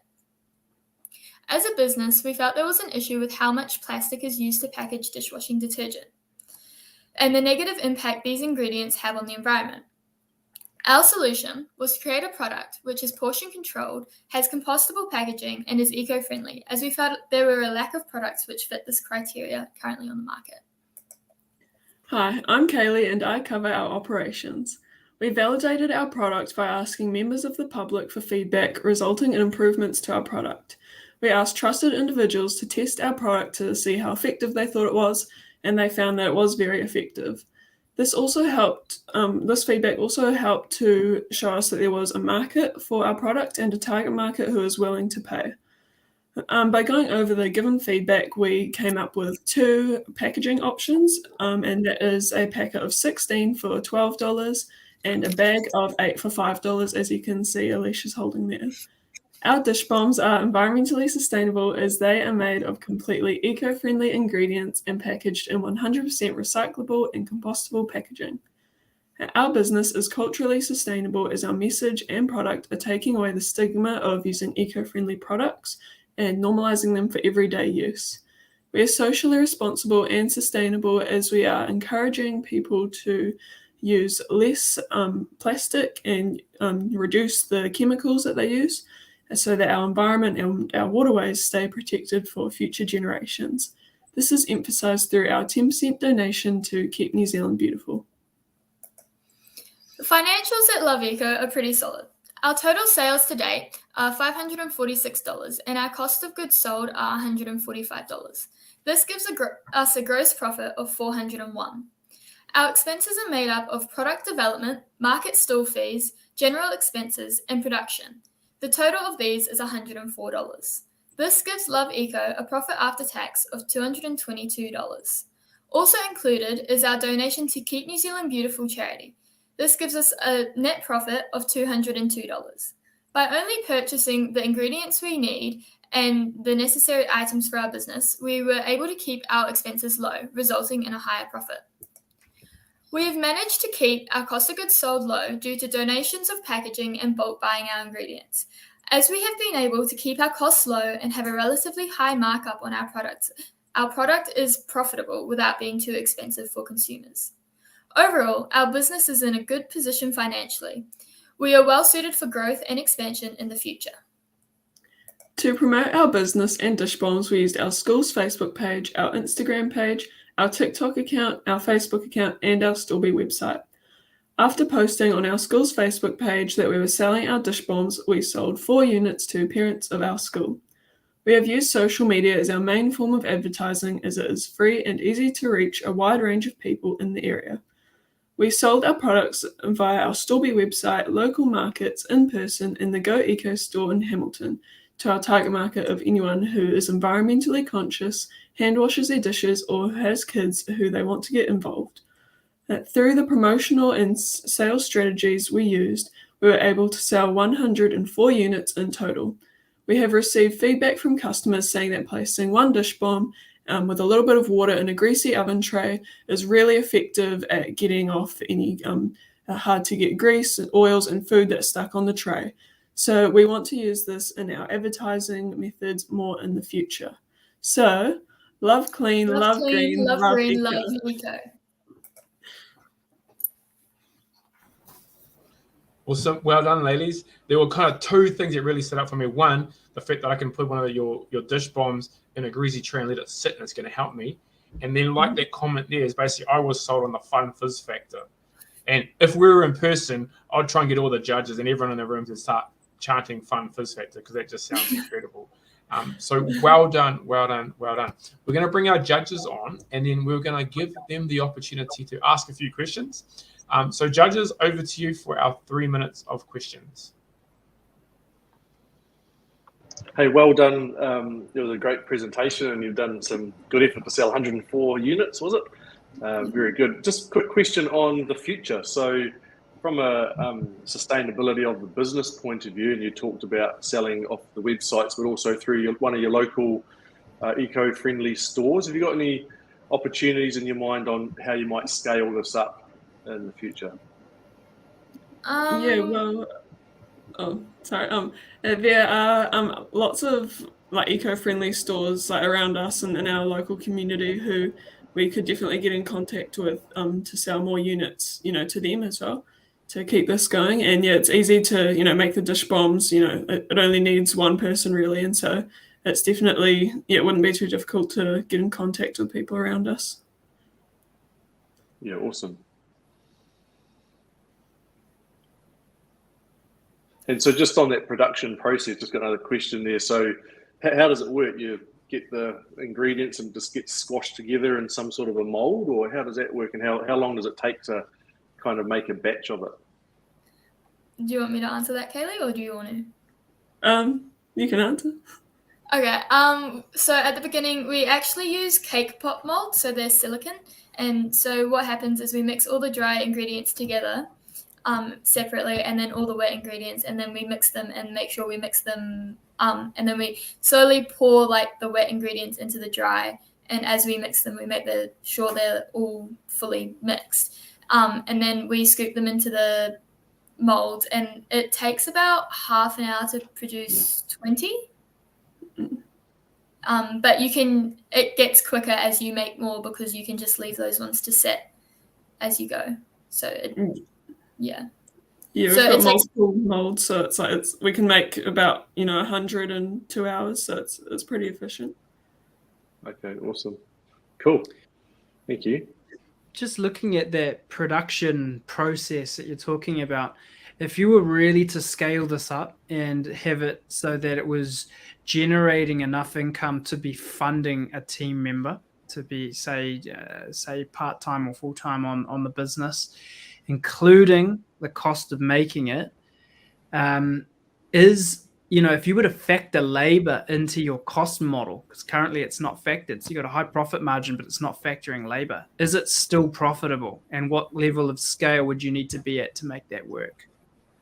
I think at the moment, if we were to factor labor in, we would be about breaking even. But if we were to make more sales, it would become profitable. More profitable. I think the more, as we if we bought more ingredients, we could have, buy them at a lower cost per gram of ingredients. So yeah, that would be good. But I think we would have to probably ditch the cake pop molds if we were going to scale up really, really large. Yeah. Cool. Awesome, lady. Let's have 3 minutes of questions. And I love your answers coming towards the end in terms of what does scale look like and what are the next steps. Some great things to consider what growth looks like as well. We've got someone, I'm going to put a comment up, and I know she is biased, but we all know Maddie, and she's definitely got a favorite who's pitching today, and good on her, because I clearly know that she does appreciate all the work you guys do, as well as your teacher and everything that happens out there over in the Hauraki Plains. So well done, teams. We've also got there from a Yes alumni, and also a recent, she moved to Aussie from Yes HQ, but she's clearly still connected to us and still want to be stuck with us. So woohoo, great pitch. So ladies, well done. Take your breath, sit back, and best of luck. Thank you. Thank you.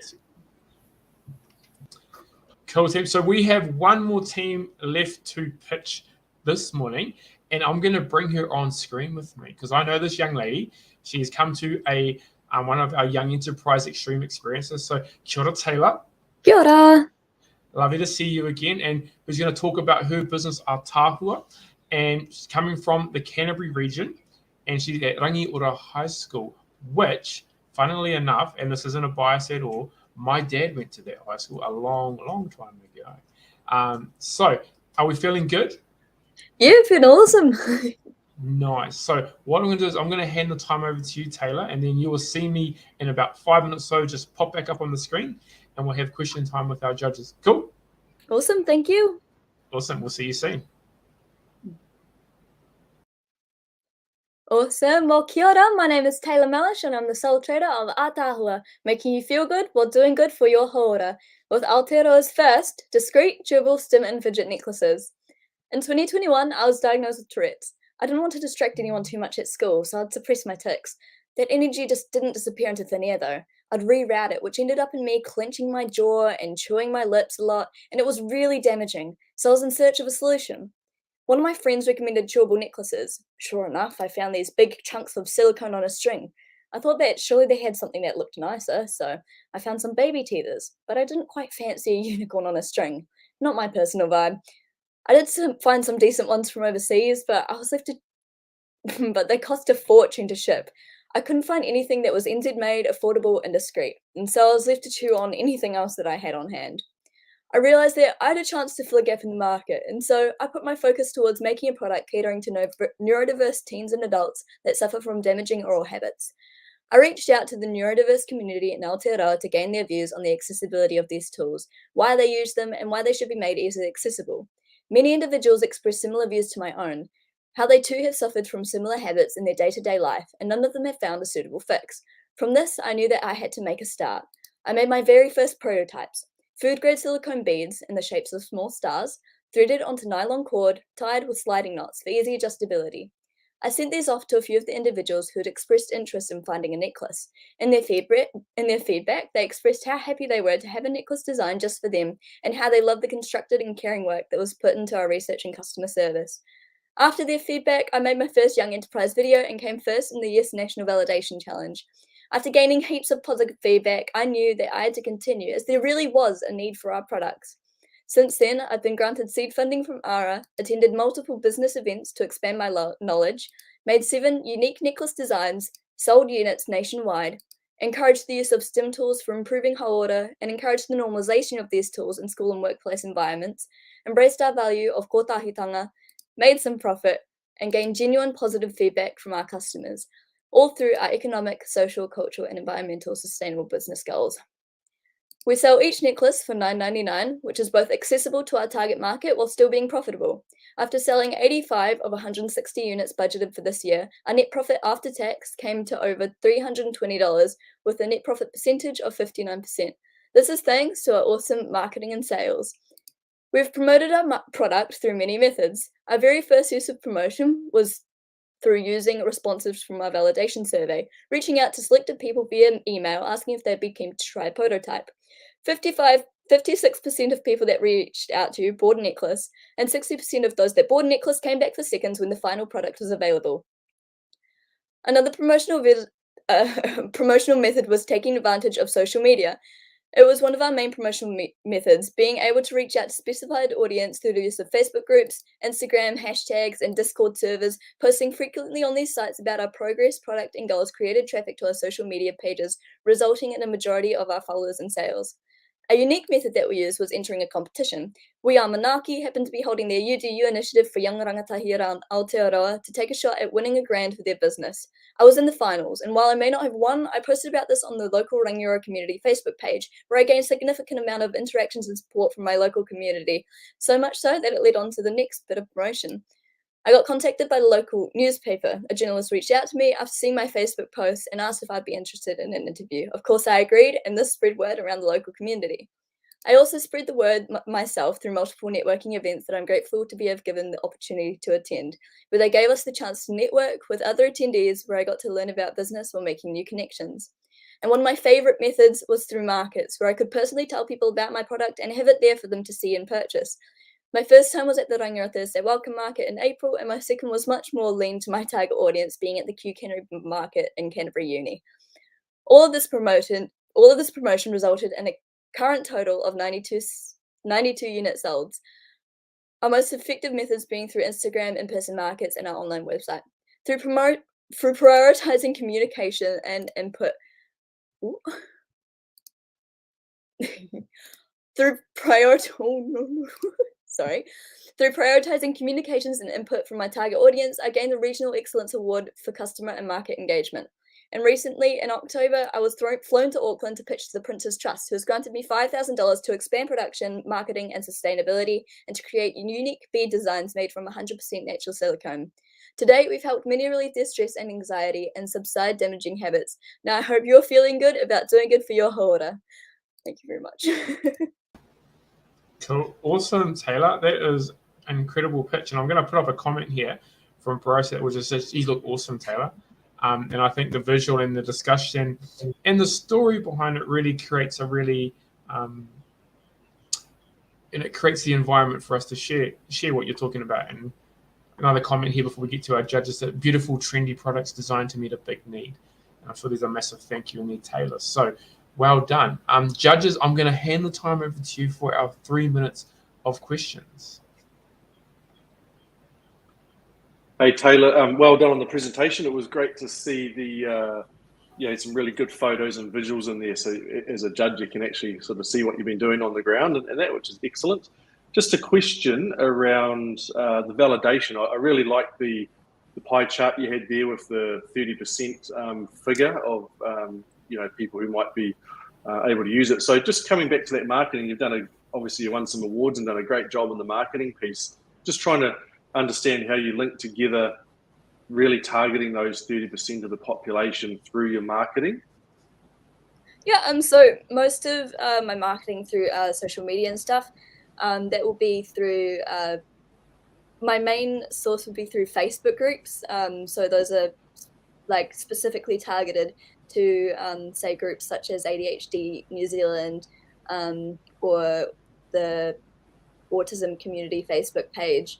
And so like just doing posts through those groups has like let me slide into those specific areas and just through Instagram hashtags and like using the algorithm to my advantage, been able to reach my target audience. Awesome, well done.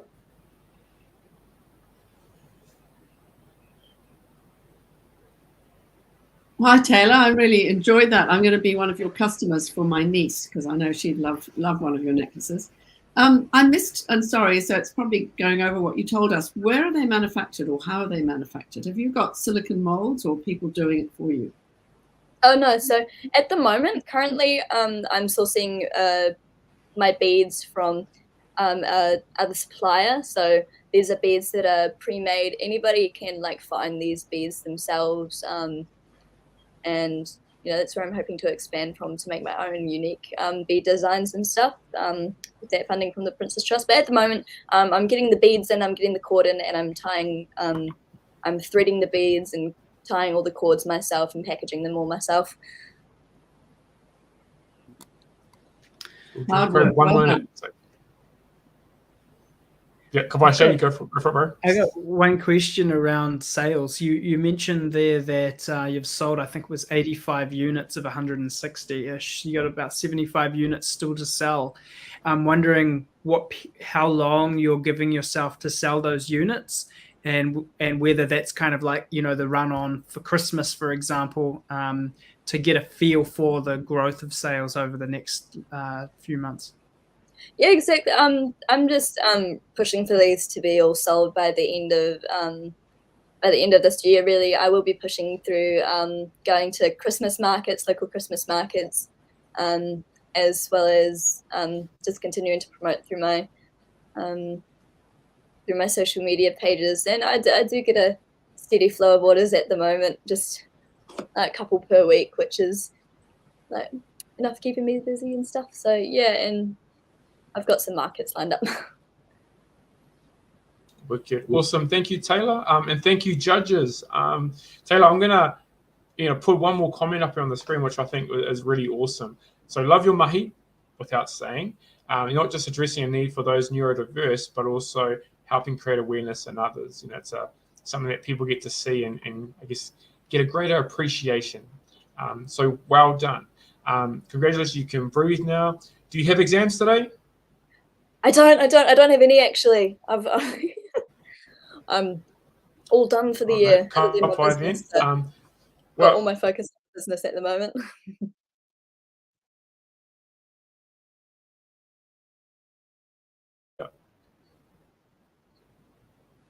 oh, I think I got you back. No, it's just me again.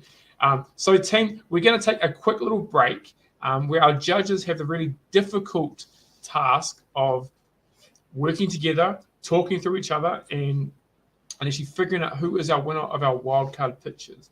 So judges, I'm going to invite you to leave our live stream. You have your separate room set up elsewhere where you'll be taken to kind of work through all the bits and bobs. And then team, we will look forward to seeing everyone back here at midday in about 20 minutes or so to identify who our wildcard winner is and who will also be attending the Young Enterprise Nationals on December 6th this year.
There we go, team. That's just me not having my microphone on. So, kia ora and welcome back. It's been a bit of a difficult decision, to say the least, which is always an incredible challenge, no doubt, for the judges. And like always, I'm glad it's their role and not mine.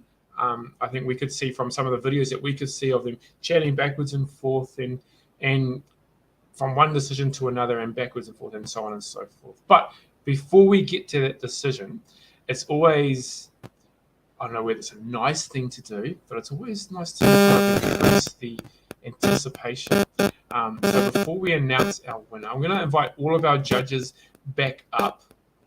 And so we'll bring them back on the screen so everyone can see them.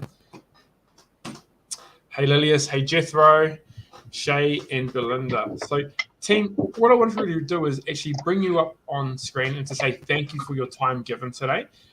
It is no doubt a very difficult decision to make.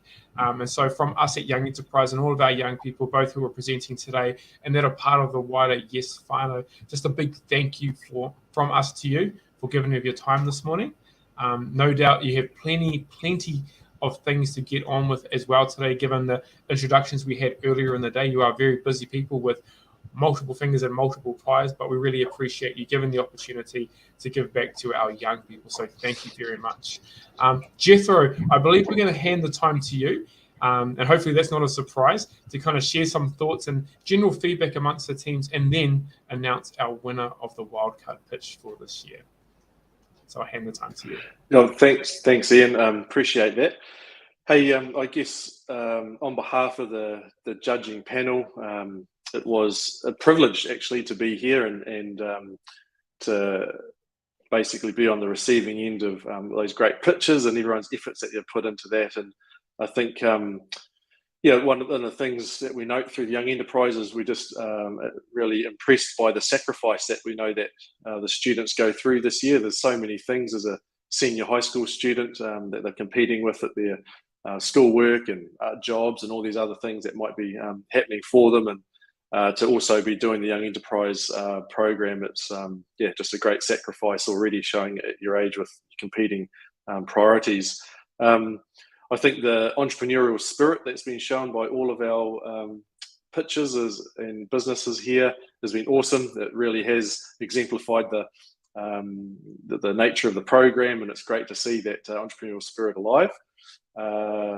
And there's been quite a clear journey, I think, from what we could see for all of the businesses and all of the pitches, just in that real growth and knowledge about business and going through from that validation stage through the marketing and the innovation and sustainability. And that's just fantastic knowledge that you've all displayed really well to us. And the scores were actually all quite high. And so it was quite hard just to pick that one person. So a little bit of deliberation amongst the judging panel. So well done. And probably just the last thing before I announce who the winner is just for all of the students through the Young Enterprise scheme, all of the students that were here, CEOs or the pitches and everything with the wildcard, is that just remember that if you go on into your business journey, perhaps next year you continue with your businesses or you're wanting to carry on in the entrepreneurial space, is that you've got a network now. You do have Young Enterprise who are behind you, who will always be there. The panel of judges, I mean, I'm always here for anyone who needs some help, just because there are ups and downs with business. Some things are never faced before in these sorts of challenges. So I strongly suggest that you reach out when and if you need to the people that are around you now in this environment. So you've actually walked away with that at the end of this year, which is probably, to me, one of the most important things, is that community. So without further ado, Ian, am I announcing the winner now? Yes, please. And we can, if you like, we can do a virtual drum roll. I know it's a little bit, doesn't seem as good when we don't have people around us, but imagine in our mind. Desk or? Yeah, I reckon on the desk, and if you can hear it, we'll go. Okay. So the winner of the Wildcard Pitches, who will be joining us in Wellington in December for the National Awards, is Levente from Upcycled Plastics. Congratulations. Sweet. So congratulations, Levente. Congratulations. Well, he's a sole trader. So Thank you for that, Jethro. Thank you for that, judges. Thank you, everyone, for your time today. What I always like to share with our students is that, remember, days like today it's a day. It is one time in a period of an entire year, which is super cool. You are the young people who collected the most points within Young Enterprise in each of your regions across the year, which is an incredible feat in itself. And it just means that today the team had to choose one team.